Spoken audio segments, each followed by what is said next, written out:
Hey everybody, we are live, and not only are we live, we're excited because today is uh, baseball opening day, and I gotta admit, I'm still shocked that we're not quarantined and I'm worried about. Anyway, hey, talk about the Oakland A's for 2021. What are you looking forward to? And you guys have got your A's gear on. Oh yeah, we're gonna head out to the game here, pretty shortly here, and then, but man, I don't really have any expectations, honestly. The A's have had a couple really good seasons, and never really capitalized on them. They're always kind of late to the game when it comes to acquiring talent. Their farm system's somewhat depleted, but they do have some guys who are surprising. You know, a lot of people were really down on the A's when they didn't re-sign Liam Hendricks and Marcus Semien. And I mean, I was one of them. I was, the sky is falling. I was like, I hate this team. I'm done. I was just. It's been so many years of that, and I guess I got spoiled sometime in the mid to late '80s when the A's actually spent money and actually acquired talent. And wait! You mean they had money to spend? Yeah, I know.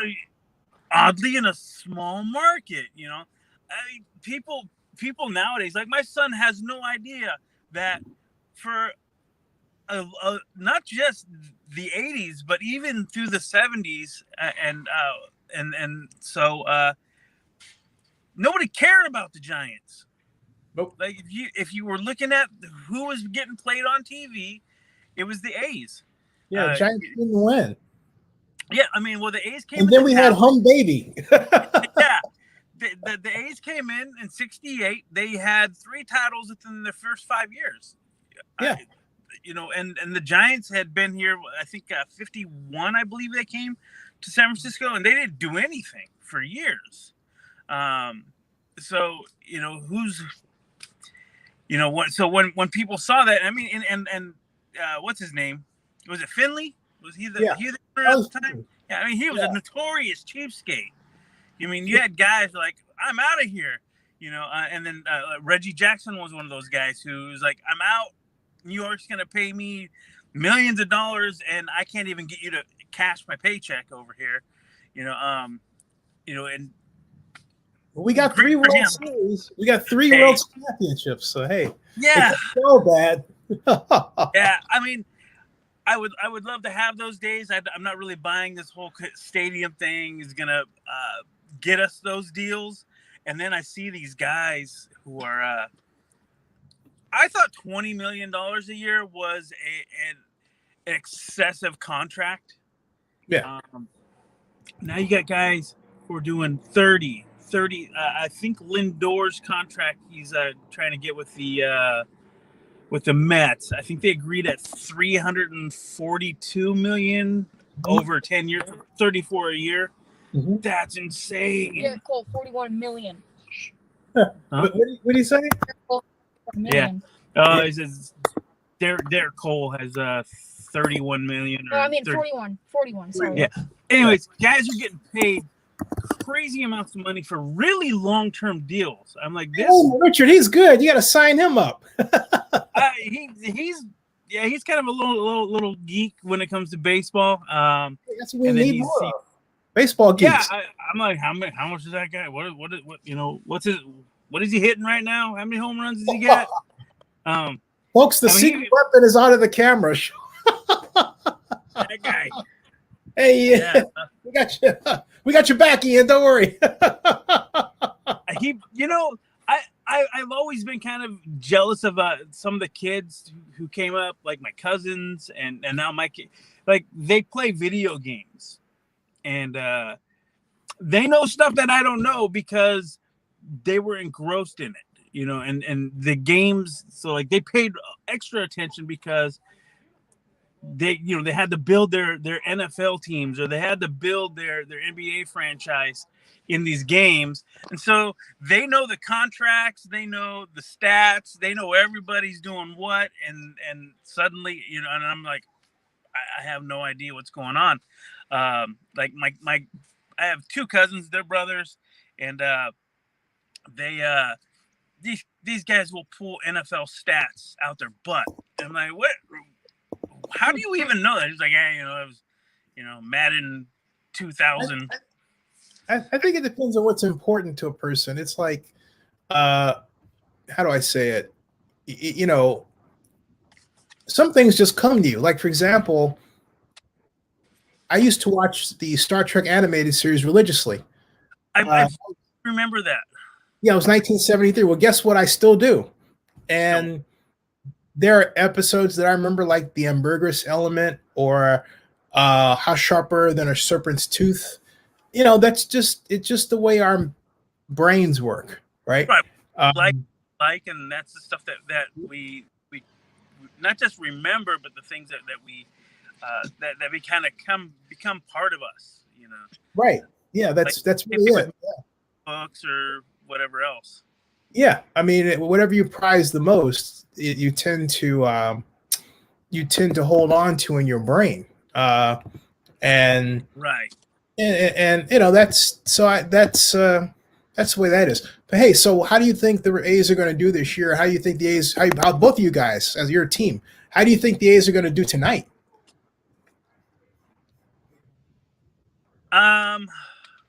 Well, it's the Astros. The Astros have been a good team for the last few years, but I felt like they kind of took a step back. They lost a couple of their big guys in free agency this year.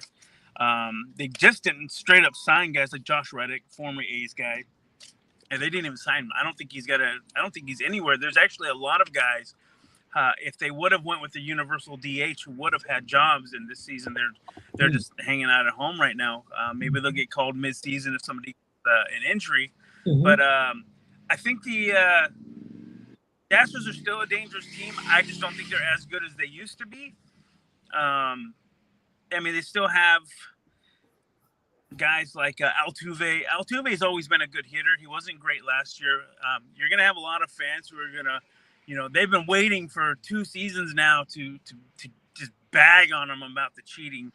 So I'm looking forward to that. Nobody's forgotten it, but I'm definitely thinking that the A's really do have a chance of winning their division. I don't think, like, again, do you agree with the Kevin Astros Cole took a step back. Do you agree with Kevin Cole here? Yeah, they have a good chance. The A's are always an underdog, but they have an extremely talented core. We already know about Matt Chapman and Matt Olson on the corners.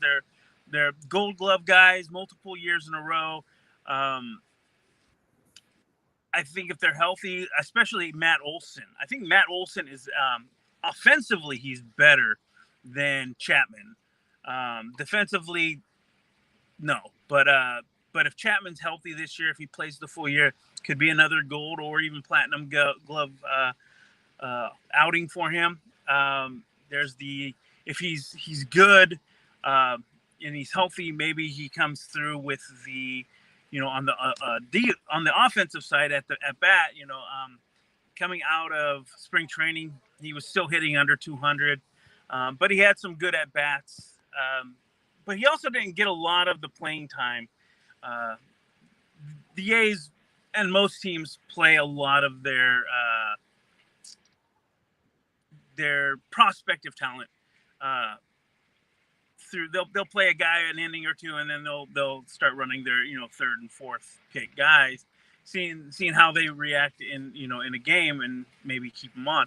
So I'm not really. Spring training's not a big indicator for me of anything, honestly. I mean, we see guys like Clayton Kershaw get lit up. He's coming into the season with a 10.5 ERA. I'm like, I'm not expecting Clayton Kershaw to be pitching in September with a above 3 ERA. If it happens, I'm like, oh, there's something wrong with him. He's either getting old or he doesn't have it anymore. Sometimes a championship does that to you, where you finally get that gold ring, and you're just like, I don't have to try anymore. I have nothing left to prove. Mhm. And I hope that's not the case, because I've seen it enough. But the big spot for the A's this season was the middle infield. They lost Marcus Semien. Last season, they didn't really have anything going on at second base. They brought in Tony Kemp. I like Tony as a human being. He came in. He's doing his I believe it's called +1. That's his organization that he's behind, and that's great. He won. Who's the award named after? I'm sorry, I'm forgetting it. There's a basically humanitarian award that goes to a player on a team, and that was him last season. I believe before it had been like Steven Piscotty and possibly Chris Davis a couple years ago. But anyway, so those spots were up in the air. I was thinking, that they would maybe grab a couple guys. There was who was he? Second guy was playing second base for us last season. Really good. But we didn't give him the offer. Now he's playing in San Francisco. Do you remember who that was? Yeah, I remember who you're talking about. Yeah. I'm typing. In San Francisco. He was second baseman for us last season. I can't remember his name. Yeah. Yeah, that was the Oakland A's second baseman was Tony Kemp. But there's another guy who was also trading off second base last season. Was he the Sergio Romo trade? Or no, we signed him. That wasn't a trade. No, I can't remember his name off the hand. Yeah, off the top of my head. started second base. Tommy La Stella. Yeah. Okay. Right. Who was a big hitter. He wasn't a power guy. He was he's an excellent leadoff guy. He was always good for a single or a double. He's a hit for average guy. He was a cheap deal. I think San Francisco got him for like $7 million, which for the A's would have been a sweet deal. Yeah. But then we lost Marcus Semien, so that was going to be an open spot. People, we didn't get La Stella back, so. But we also have a lot of guys who are kind of jockeying for position. In the minor league system, Vimial Machine, Rob Poussin, he's like the next Tatis almost. Yeah, well, he's not coming up for a while. Young guy. 2024. And then Chad Pinder, who's been an outstanding utility guy. He filled in for Matt Chapman when he was injured last season before they brought in Jake Lamb. He would switch out between in second base with Tony Kemp. Then there was a couple guys coming in like Nick Allen, who they were all trying to get those same spots, and a lot of people were worried that the A's didn't grab anybody in the off season. And I'm watching a shopping cart about to come hit my car because of no! Back up! Move that way. Hold the horn, or is it just like is it a random left and walked away? And it's a random shopping cart just rolling. Yeah, I'm like, show us. all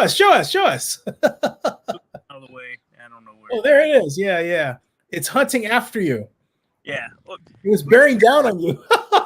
If you do me a favor and actually put it back with the shopping cart, it's gonna roll back anyways. It's okay. Sorry about that. No, it's good theater. Hey, it's good entertainment. Yeah, get that out of here. I think people who don't put shopping carts away are like some of the worst people in the world. Yeah, because if they don't, that happens. That thing is coming for you like a great white shark. You should have some Jaws music. I read something about I don't know if it's a real scientific study at all, or if just people just making up stuff to sound good. But it's something about people who don't put their shopping carts are more likely to be sociopaths or psychopaths. So, wow. Hey, by the way, I got a press release that if you can, maybe you can go by there on the way. Media advisory: A's opening night pregame protest rally. Oakland. Protest. Yeah, listen, Oakland, East Bay Democratic Club, East Oakland Stadium Alliance, Long. Oh, those pretty guys.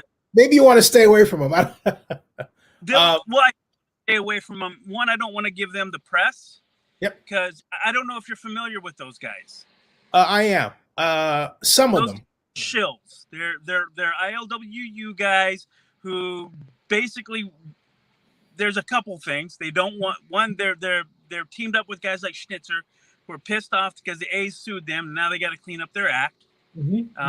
By moving in, they also have to clean up their act. So that put them under the microscope with the state and the government and the EPA.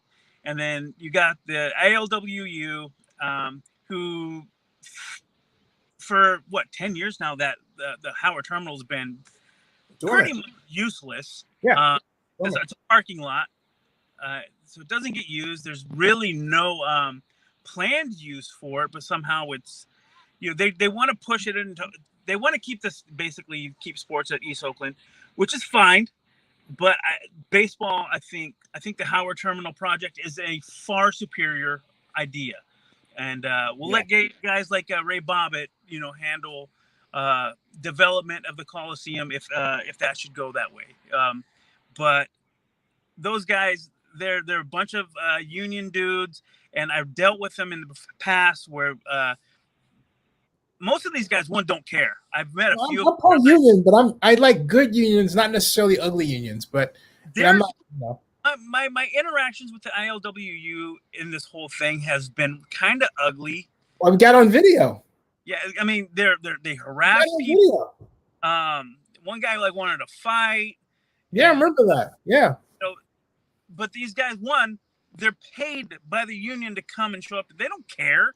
They don't really care. There's a lot of kind of back way San Francisco Giants. Yeah, exactly, Kevin Cole. There's some of these guys, they're Giants fans. There's been some of the organizers on these things are Giants backers. There was an attorney who was actually an attorney for the Giants.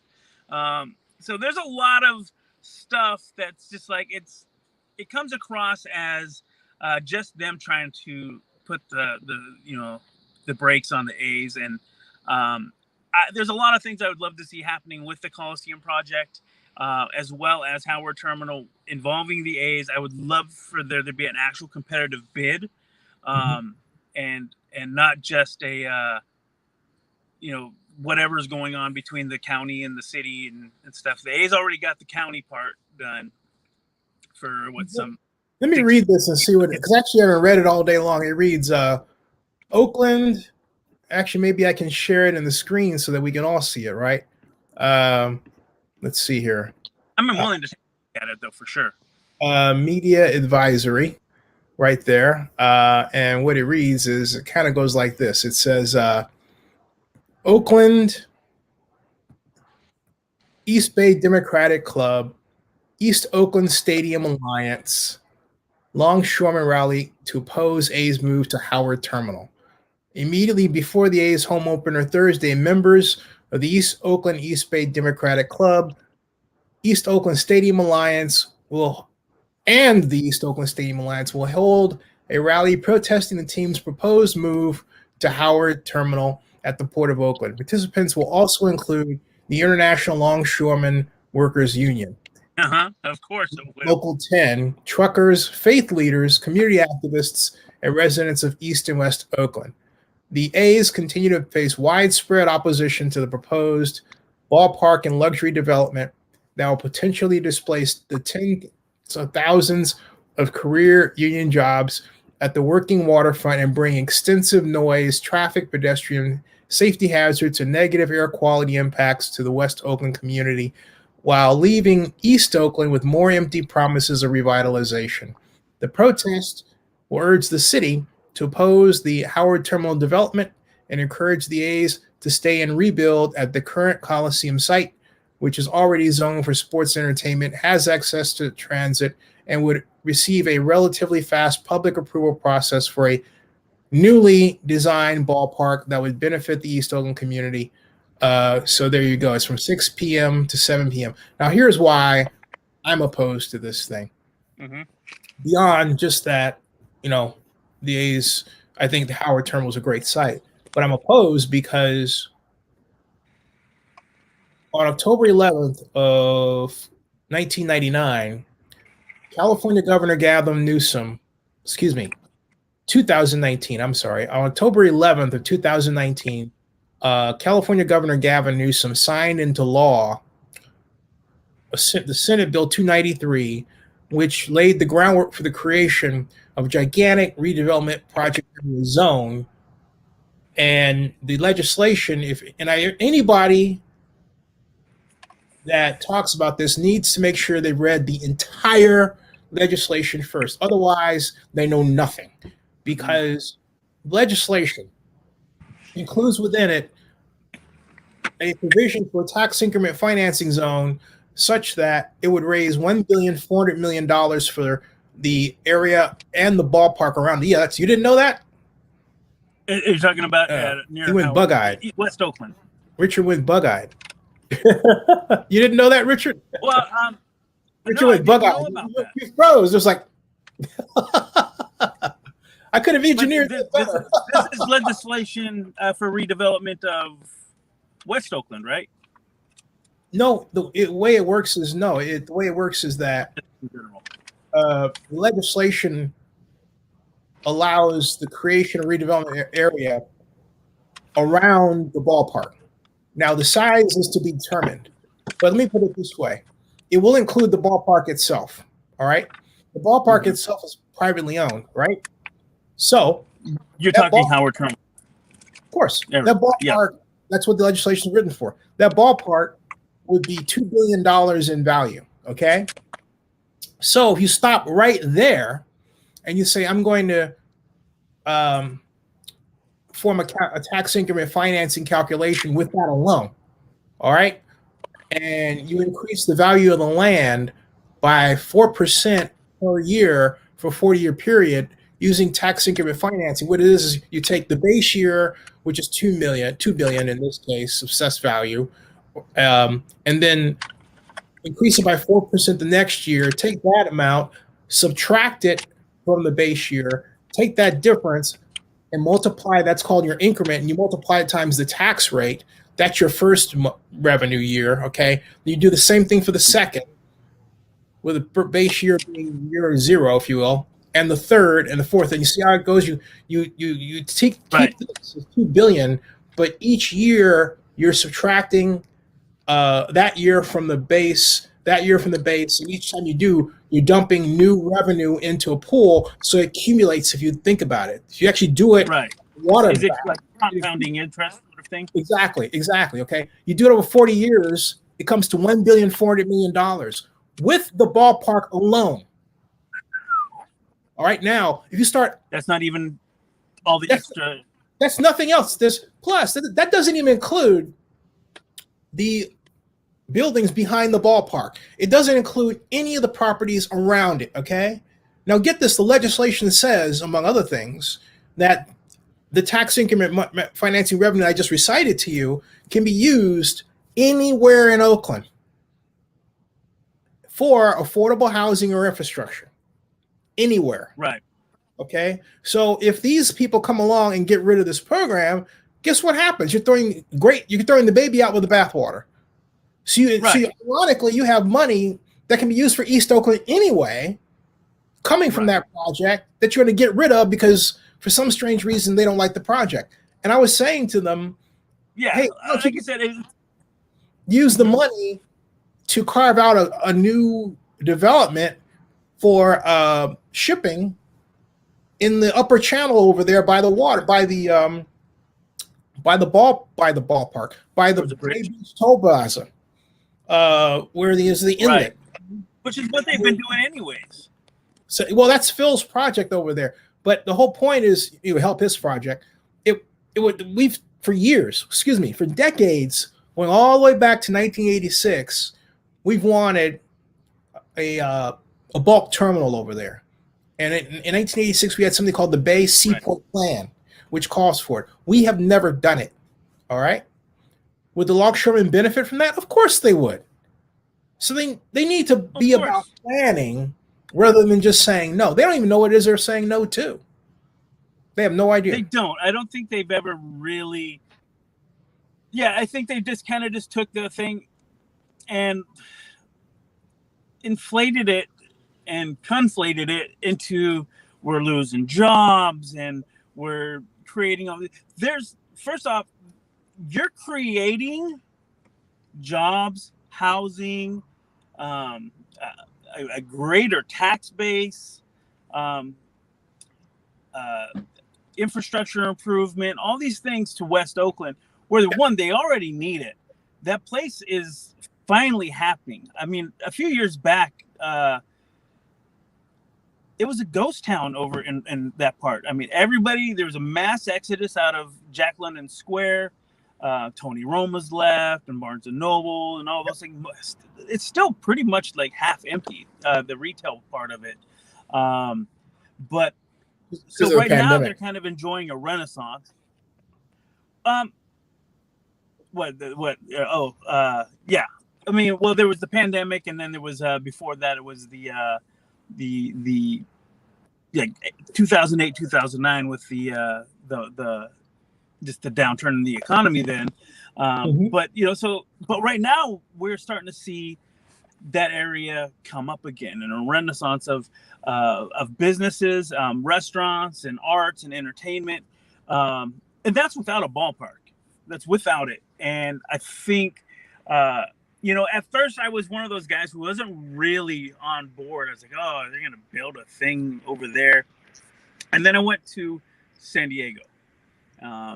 And I saw what was going on in their gas lamp area, which is it's very similar. It's the old town area. Oh, yeah. I've been down there every year since 2010, 2009, covering Comic-Con. Yeah. And that whole area is a huge turnaround. The ballpark's amazing. It's one of my favorite ballparks to visit. The gas lamp itself is really cool. Bars and restaurants and nightlife going on there. You've got the convention center there. It's very similarly situated and such as Jack London. And with I went up to the top the top level at Petco, and I just looked over and I'm like, wow, that looks like Alameda over there. Because if you're looking across over at Coronado, which is very similar. It's a little island air base, Navy air base, which they actually still use. We don't. But I see a ship going through the channel there. I'm like, this is what it would be like. I'm like, this is awesome. We should do this. We can do it, and we've never done it. Yep. And I've always made the point, and I don't want to bag on East Oakland because it is what it is. The area is the way it is. But it's had 50 something years to be developed. And for whatever reason, it hasn't. Either somebody didn't see, not in the way, that they want to develop. It's still very commercial, industrial. The retail side of it has never really taken like a big firm, like the dollar store went out of business already. Walmart couldn't survive there. I don't know why. The reason I wince is because when I think of East Oakland, I think of the Oakland Airport. Right. I think of the Oakland private airport, and Oakland's strength has always been transportation. That's a big area for air travel that I felt has been underdeveloped. Absolutely. Transportation. Absolutely. And sports. So I feel like, and sports related activities and entertainment. I feel like I don't think East Oakland is supposed to be primarily what it is, a residential community. It's not supposed to be, this second new town in town with 42-story skyscrapers and high income people and all this jazz.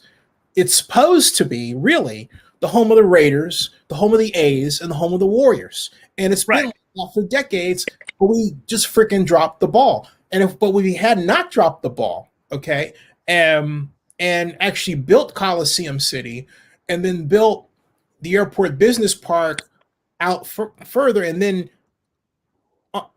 to add that to the fact that we've expanded Oakland Airport.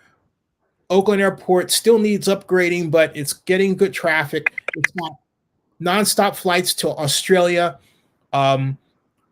It does what it does as a second tier airport to a major airport in San Francisco International. So I think that we're more ahead than we give ourselves credit for. But No, I believe that. and you know what? The reason, but the reason why we are in a position where we are not there is because the one thing that we did have, the two things we did have, the Raiders and the A's, we didn't fight to keep them. I mean, No. story aside, you know, who blames and who shot John and all this, forget that. The fact of the matter is we didn't try hard enough, and that was our asset. Right. You know, now we're left with, you know, last man standing here and trying to keep them happy. Right. And the thing about it is, and they want to go downtown, fine. And, you know, we, you know, anyway, you got places to go. It's, yeah. I'm fine. So as far as that goes, you know, I might go check that out and see what they have to say. It's probably the same guys who are paid to show up, and you know, because that's what happens. If anybody doesn't know what happens at a union rally or a union protest, I tell you, make it really easy. If you go over there, do this, okay? Mm-hmm.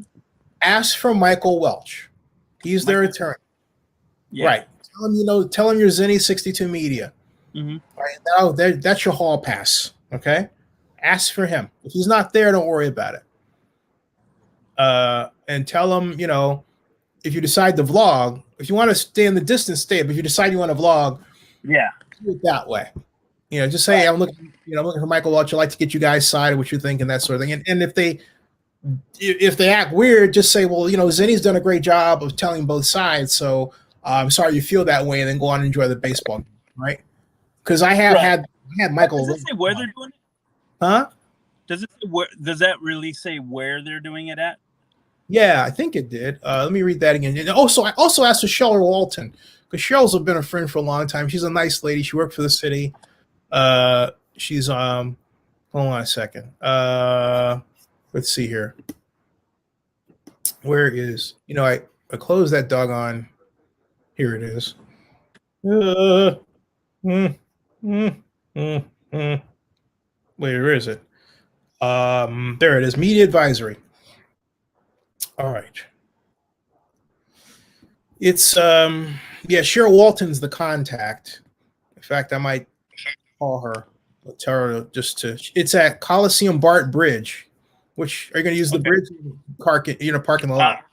I haven't figured out how I'm going to get there yet. I just know I'm not paying $30 for parking. Okay, yeah, it's at the Coliseum BART Bridge, San Leandro Street and Coliseum Way at the Oakland Ring Central Coliseum. So I think it's as you come in off the bridge, they're holding the rally there. You know how you would come off the bridge to go to the west side, to the East Side Club? Yeah. Over there. That's where they're going to be. Yeah, I'll take a look. Don't stress it, man. If it's something you don't stress it. I'm interested in taking a look at it. I'm more interested in like seeing who's paying attention to it, how many people are showing up, because I do understand that there are people who generally do want the stadium to stay at the Coliseum when they rebuild.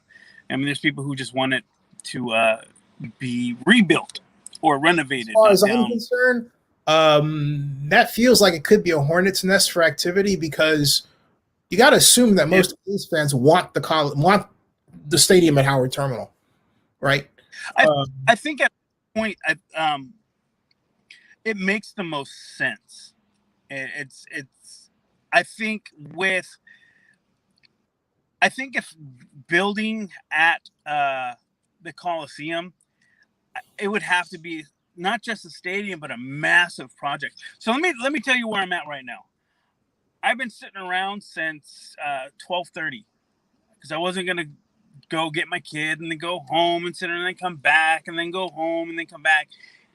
So I've been just trying to kill time today.